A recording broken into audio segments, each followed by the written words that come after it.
দ্বিতীয় বিয়ে করায় ক্ষিপ্ত হয়ে স্বামীর পুরুষাঙ্গ কেটে ফেললেন প্রথম স্ত্রী। পুরুষাঙ্গল কাট গেলাইছে এমতে অটিতে রইছে যে ফোন দিছে কথা কইতে না।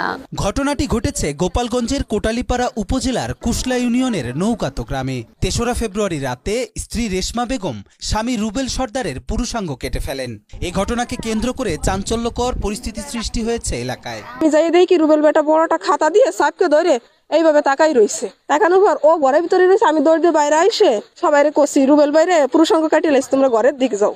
নৌগাতি বিরামের কান্দি গ্রামের মঞ্জেল সর্দারের ছেলে থাই অ্যালুমিনিয়াম ব্যবসায়ী রুবেল সর্দার ২০০৮ সালে ভালোবেসে বিয়ে করেন পাশের বাড়ির আমির আলী ফরাজির মেয়ে রেশমা বেগমকে। বিয়ের পর থেকে স্ত্রী রেশমা বেগম স্বামীকে পাত্তা দিত না বলে জানান স্বজনরা।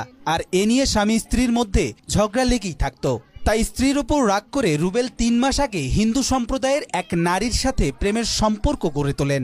এরপর বিয়ে করেন তাকে। কিছুদিন লুকিয়ে থাকার পর জানাজানি হলে প্রথম স্ত্রী রেশমার চাপে দ্বিতীয় স্ত্রীকে ডিভোর্স দেন রুবেল।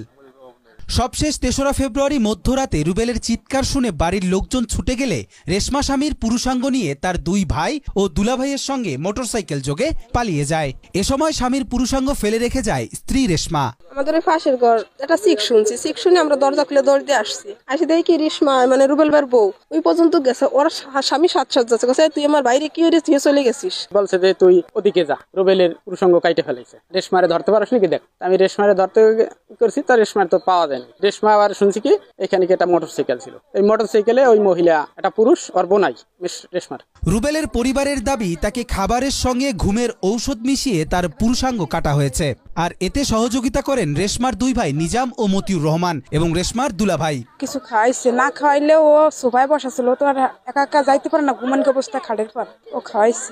এরপর স্বজনরা রুবেলকে দ্রুত কোটালীপাড়া উপজেলা স্বাস্থ্য কমপ্লেক্সে নিয়ে গেলে কর্তব্যরত চিকিৎসক উন্নত চিকিৎসার জন্য ঢাকায় নেয়ার পরামর্শ দেন। বর্তমানে রুবেল ঢাকার পপুলার হাসপাতালে চিকিৎসাধীন আছেন। এ ঘটনার পর স্ত্রী রেশমা ও তার পরিবারের সকল সদস্য পলাতক আছে। তবে এখন পর্যন্ত রুবেলের পরিবার থেকে কোনো মামলা দায়ের করা হয়নি।